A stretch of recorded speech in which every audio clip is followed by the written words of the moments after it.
Washington hosts Cincinnati tonight, and we've spent a lot of time the past few days talking about the Colts and Andrew Luck, and he's their $24.6 million per year quarterback, and it's a $1 billion team, and why in the heck can't they figure out what's wrong with his leg and begin to solve it? And the Colts aren't the only team that's got a problem in that regard, and Washington's got multiple issues along those lines. And there's also, and we're going to spend some time talking about this, and if you're a Washington fan, you may not like it, but there's just a level of dysfunction in that franchise that will not dissipate. And it seems like it's gotten worse instead of better, Chris.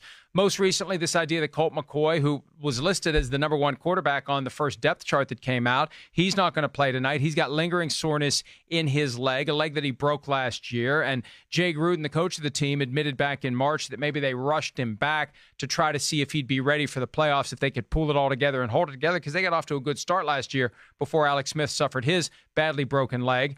And now Colt McCoy, because apparently of how his situation was handled, at least in part because of that, still dealing with an inability to suit up and play. The Trent Williams situation hovering over the team. He doesn't want to be there because of the way they handled a tumor, a growth that was on his head. And I feel like they're completely mishandling him.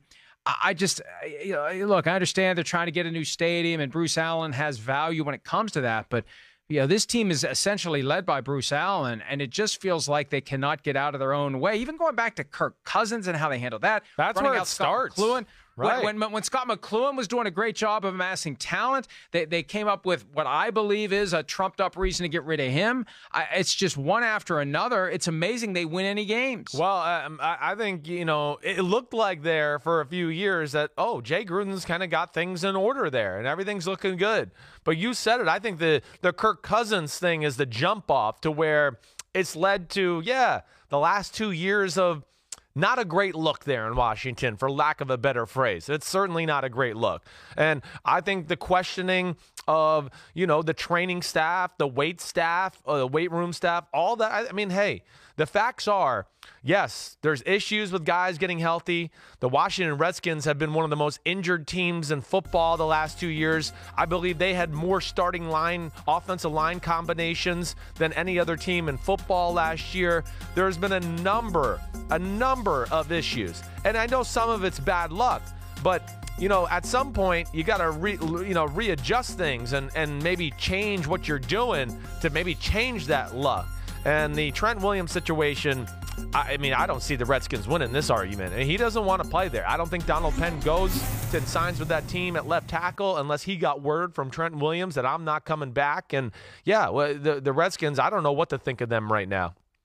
Yeah, and with Trent Williams, I think back to what happened with Adrian Peterson after the 2014 season. He was at the point where he wanted a fresh start. He wanted out of Minnesota. So what did Mike Zimmer and Rick Spielman do? They got in a plane. They went to Houston. They met with Adrian Peterson. It's time necessary to get him to understand they still support him and they still want him. Trent Williams has had a problem with the team for months. I have never seen anything or heard anything to suggest that they have done a single thing to try to bend a knee and do whatever they have to do to convince him that they still love him and support him and they want him around, and they're sorry if he thinks that there was something that happened in the way they treated the tumor / growth on his head, and they explain it all to him. There's a level of bedside manner, for lack of a better term, that you need to have as an organization to show these guys you really care about them. And he's gotten the sense they don't care about him. And I don't think they've done anything to disprove that. And their strategy for getting him to come back isn't, maybe we'll give him a contract extension, give him a raise, whatever. It's, the $40,000 per day in fines eventually will cause him to crack. Well, no, it won't. And then they refuse to entertain the possibility of trading him. So he's not going to play for them. They're not going to get anything in return. What do you win from this by handling it the way that you have? And I just feel like every big decision, every challenge this team has faced, they've come up with a plan that is just dead wrong from Kirk Cousins all the way through until now. And Daniel Jones, Dwayne Haskins, we hear about that little civil war within the building going into the draft process. You're right, all of those things. Yeah, and Daniel Snyder has not been as involved as he used to be. He used to be regarded as a guy who just meddled too much, and he would befriend players, and then the players like Clinton Portis, when he had a problem with the coach, he'd go complain to Daniel Snyder, and that just creates even more dysfunction. But it's a different kind of dysfunction now. Snyder has kind of faded out of that role. Bruce Allen's in charge, and Bruce Allen's primary objective is to lay the foundation for a new stadium, but he still has his his fingers on the football organization. And I feel like I don't really know, like, who's really running the football operation if not Bruce Allen? Who's making these decisions? Is there a collaborative effort? Is there really a vision for how to make this team better? Or are people just kind of trying to dog paddle as best they can until the axe falls on them? Yeah, I think it's more of what the latter of what you're saying. And, you know, to another thing you said earlier, you know, you're right. They haven't necessarily massage the effort of getting Trent Williams back in the building the right way. The only guy I've really heard say really positive things about Trent Williams is Jay Gruden. He's, you know, and I'm sure he wants him there. He's like, what the heck? I also know that there was this prevailing notion out there in the NFL that really a lot of people thought once the Redskins offered him a little bit more money, he's making, what, about $11 million this year? You know, that's $4 or $5 million less than guys like Taylor Lewan or Nate Solder, who I would say Trent Williams is certainly better than those guys. Trent Williams is in the conversation for the best tackle in football. But I don't think that's going to do it, and I think that's what we're seeing here too. Money is not the issue. He feels personally burned. They did something wrong, and I don't have the facts or details of this situation, but he feels like they did him dirty, whether they lied to him or I don't know what it is, but he obviously has put his stake in the ground and wants out of there. Yeah, this isn't a play to get more money. He has crossed a bridge that he is not going back over, and the team needs to make its decisions in light of that. Instead of being stubborn, instead of thinking that the mere passage of time is going to cause this damage to be undone, when you otherwise engage in no effort to undo the damage.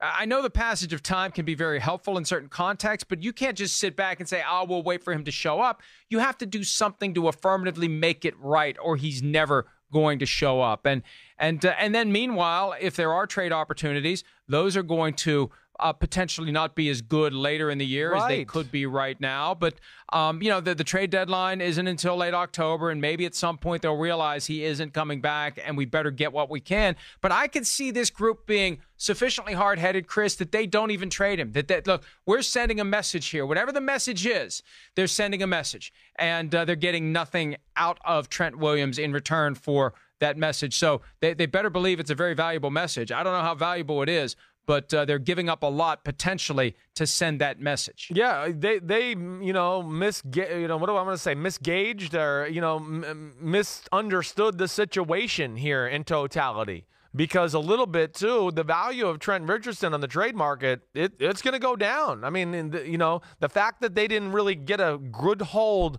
on what the true issue was here and thinking that they could just throw money at it, now, the longer this delays and lingers, it takes the trade value down for teams that want to trade for Trent Williams, because they're sitting back and they're going to argue to the Redskins, well, he's not going to play. So why would I'm not going to offer you too much. You're not going to get offered anything here. You're going to be stuck with a guy who's sitting on the sidelines doing nothing. So why don't you take this offer? And I think that takes away the value a little bit for the Redskins in that department as well. The fact that they've let this linger, where maybe they could have acted and really got something special in a trade offer maybe 2 or 3 weeks ago, when it didn't seem like this was at the point of no return. And this is one of the things that fascinates me about the NFL, because the same human nature that affects us in every other walk of life, every other industry, it is a factor in football. And I think ego comes into play here. They don't want to admit they were wrong. They don't want to admit they made a mistake. So they just hunker down, they double down, and they continue to cling to a position that is not going to be successful for them. And through it all, Chris, they've got a young potential franchise quarterback they have to develop. And we've talked in the past about, you know, if Donovan McNabb landed in Cincinnati and Achilles Smith landed in Philadelphia back in 1999, would Smith have become a fringe Hall of Famer and Donovan McNabb wash out of the league? But that first team you play for as a quarterback has a huge factor in whether or not you become the best quarterback you can be. And I don't know that they're going to be able to develop him, because I don't know that they have the support around him, and maybe they're going to mishandle him, and he's going to be not nearly the guy that he could be because of the organization that he's playing for. I think that's a very good point, a real reality. Yeah, you could lose important years of growth here for the player, and then just for the player in general, yeah, he doesn't get as good, and it could set a false perception about you early on in your career in the NFL. So, yes, a lot for players, especially quarterbacks. You know, hey, yes, talent, how you can play on the field is important, but a little is luck to know that you get in the right situation with a coach who knows how to groom a quarterback and be creative and make him look better on the field. And, of course, the talent around him has something to do with that as well. Yeah, and I know there's going to be plenty of Washington fans out there that are upset with everything we've said over the last 10 minutes, but I'd like to think that there is a small percentage who deep down appreciate the fact that somebody is holding this group accountable. This has been a team that has not been successful for way too long. It's been since 1991 that they played in the NFC Championship game. And these reasons that we have been identifying and trying to flesh out, that has a lot to do with why this team hasn't been able to take advantage of all the devices that are available to help teams every once in a while stumble their way into contention. So be mad at us if you want, but I think that ultimately calling this out is the only way to make it better for that franchise. Hi, I'm Mike Tirico, and thanks for watching. Make sure to hit subscribe for the latest news and highlights from NBC Sports.